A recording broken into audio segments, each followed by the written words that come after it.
Salut à tous les amis et ceux qui me connaissent pas et qui sont respectueux et qui ne sont pas dégueux, les amis. Alors dans cette vidéo, on va parler d'une chose très importante. Cette chose, c'est l'histoire. C'est l'enseignement de l'histoire. Alors l'histoire, ça porte beaucoup d'enjeux en fait. Dans le comment on raconte l'histoire, ça porte beaucoup d'enjeux puisque en voyant l'histoire des hommes, on peut voir leur comportement, on peut avoir des héros qui vont apparaître et des gens entre guillemets méchants dont l'idéologie et la pensée est à combattre. D'accord? Donc c'est très important et il n'est pas étonnant de voir un nombre de gouvernements utiliser cette discipline pour justement enseigner leur idéologie et leur pensée à leur peuple. D'accord? Donc ça, c'est la première chose qu'il convient de voir. La seconde chose qu'il convient de voir, c'est que justement dans le Coran al-Karim, il y a les meilleures histoires. Il y a les meilleures histoires à raconter. D'accord? Et avant de parler de cela, je voulais dire qu'il y a deux façons, il y a deux visions qui s'opposent en fait, ou qui sont très différentes d'analyser l'histoire. La première façon, c'est de l'analyser d'une façon laïque, d'une façon non croyante,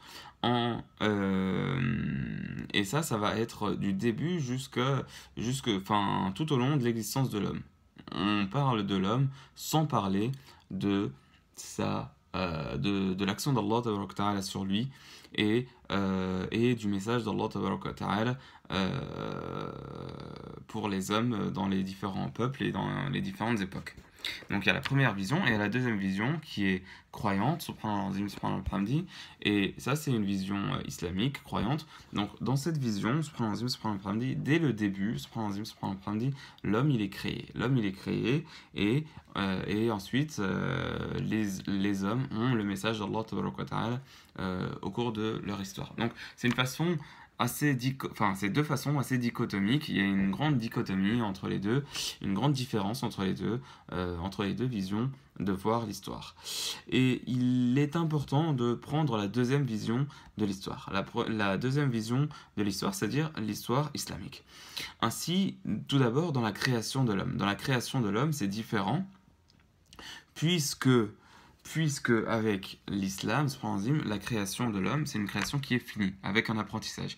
Vous savez, quand Moussa alayhi salam, il est allé voir Pharaon, il lui a dit, il l'appelait Allah tabaraka wa ta'ala, il lui a dit Alladhi a'ta kulla shay'in, Allah alladhi a'ta kulla shay'in khalqahu thumma hada. Et ça, c'est très important à voir. C'est-à-dire qu'Allah tabaraka wa ta'ala, il a fait toute la création, puis il a guidé. Ainsi, c'est Allah tabaraka wa ta'ala qui fait cet apprentissage initial, ces choses qui sont innées chez les différentes espèces, que ce soit par exemple les végétaux ou les animaux, il y a cette création physique qui existe. Par exemple, les abeilles, elles ont un certain physique, mais il y a aussi un apprentissage qui est fait. Par exemple, on apprend aux abeilles les abeilles sont enseignées à prendre certaines demeures dans les montagnes, etc., à faire le miel, etc. Donc ça, c'est un enseignement, d'accord? Donc Allah Tabaraka Ta'ala, il a créé l'être humain. Il l'a créé à partir de tin, à partir d'eau, de poussière, si on veut, min ma'in wa turab. Et ça a donné du tin. Du tin, c'est comme de la boue qui est caractérisée comme lazib, dinun lazib, qui colle, qui est malléable et qui colle, d'accord? Donc il l'a fait, subhanallah,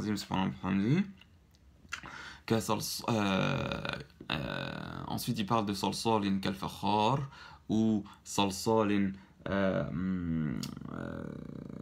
hama'in masnoun. Bref, il l'a créé debout, donc il l'a fait. Ensuite, sawahu, Allah tabaraka ta'ala sawahu, il l'a ajusté. Thumma nafakha fihi min ruhi. Et ensuite, il lui a donné son âme. Donc, c'était un solide, pas vivant, puis il a soufflé dedans son âme et il est devenu vivant. Et voilà la création de Adam alayhi salam.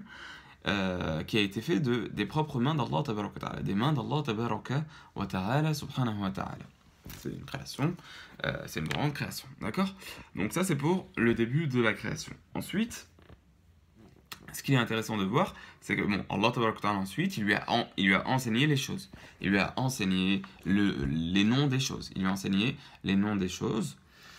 Subhanallah al-Azim, subhanallah al-Hamdi, et aussi le nom d'Allah Tabaraka wa Ta'ala. Ainsi, on a cet homme-là qui est créé, un homme adulte qui est créé, ou un homme qui est créé. Bon, il y a un hadith chez le Bukhari qui dit Khalaqahu ala surati, dans son image, comme ça.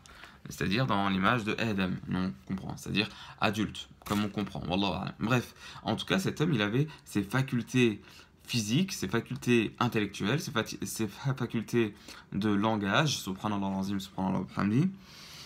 Et ça, c'est une vision différente de la vision laïque qui considère l'homme comme ou une certaine vision qui considère l'homme comme avoir été un singe et dont on ne connaît pas exactement les caractéristiques qui font de lui un homme.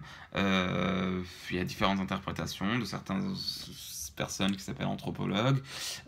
Bref, c'est pas clair. C'est pas clair et surtout c'est pas fini. C'est pas fini alors que la vision de l'homme ainsi, elle est finie. Et Allah Tabaraka wa Ta'ala hadahu ila najdayn. Donc soit l'homme il peut prendre le chemin de la gratitude et de la piété, soit il peut prendre le chemin de l'ingratitude et de la perversion et de la désobéissance à Allah Tabaraka wa Ta'ala. Donc voilà pour la création. Ensuite, les êtres humains, donc ce qui s'est passé, c'est que les êtres humains, donc ils sont venus, ils se sont reproduits, etc., etc. Et donc on a eu, voilà, donc il y a nous maintenant. Ensuite, Allah Tabaraka wa Ta'ala, il dit cela. وَلَقَدْ بَعَثْنَا فِي كُلِّ أُمَّةٍ رَسُولًا أَنْ يَعْبُدُوا اللَّهَ وَاجْتَنِبُوا الطَّاغُوتَ فَمِنْهُمْ مَنْ هَدَى اللَّهُ وَمِنْهُمْ مَنْ حَقَّتْ عَلَيْهِ الضَّلَالَةُ فَسِيرُوا فِي الْأَرْضِ فَانظُرُوا كَيْفَ كَانَ عَاقِبَةُ المكذبين. Allah, il a envoyé à chaque peuple un messager avec le message de Tawhid, de l'unicité d'Allah, adorer Allah Tabaraka wa Ta'ala et ne lui donner aucun associé, éviter at-taghut. Et il y en a qu'Allah Tabaraka wa Ta'ala a guidé et il y en a qui ont mérité l'égarement. Donc ça c'est très intéressant à voir. Ainsi les êtres humains, ils ont eu tous, dans ce qu'on voit, ils ont tous eu le message del Tawhid, qui est le message de l'adoration d'Allah Tabaraka wa Ta'ala seul et de s'éloigner de lui donner un quelconque associé ou un quelconque égal. Et donc il y en a qui ont accepté et il y en a qui ont refusé avec une certaine adversité envers les messagers et envers les croyants. À différents degrés, bien évidemment. Alors, donc ça c'est très intéressant à voir. Ainsi, quand on voit cette humanité, on se rend compte qu'en fait, il y a une épreuve commune à tous les hommes, qui est une épreuve de la foi. Et une épreuve de la foi qui est commune à tous les hommes. Cette épreuve, c'est quoi? Cette épreuve, c'est le fait d'accepter le message de la foi et de suivre les messagers ou pas. Et ça, c'est très important à voir. Ainsi, il y a une certaine proximité qu'on a avec les hommes des différentes époques et des différentes sociétés. Dans la première vision de l'histoire laïque, là, entre guillemets, il y a comme un éloignement des hommes. On ne sait plus beaucoup, on ne sait pas trop ce qu'on est et qui sont les autres. C'est de l'ignorance, c'est de l'obscurité. Alors que là, avec cette vision, c'est vraiment, on est proche des hommes, on a notre place dans l'humanité, et soit on est avec les croyants depuis les premiers, depuis Adam alayhi salam, et depuis les premiers croyants, soit, et qu'Allah nous en préserve et qu'on n'en fasse pas partie, soit il y en a certains qui sont avec donc les mécréants. Donc ça c'est très important à voir cette complète appartenance à l'humanité, voir qu'on est des hommes, voir qu'on appartient à cette humanité et qu'il y a cette épreuve commune. Qui est individuelle. Donc voilà, donc c'est très important à l'heure d'aujourd'hui avec de nombreuses thèses qui sont peut-être enseignées à l'école française, etc., avec l'évolutionnisme ou l'histoire qui est enseignée d'une certaine façon, pas seulement en France, mais dans certaines parties du monde. Dans beaucoup de parties du monde, hélas, là, il vaut mieux prendre cela et enseigner avec les histoires du Coran qui sont les meilleures, les meilleures histoires. Et il y a de nombreuses leçons à prendre dans les histoires, par exemple l'histoire de Jésus, alayhi salam, Moïse, etc. Et il y a certaines histoires qu'on ne connaît pas. Il y a des prophètes dont l'histoire n'est pas comptée dans le Coran Karim. ou dont l'histoire n'est pas dite dans le Coran al-Karim. D'accord? Donc ça, c'est très important à voir. Subhanallah, salam.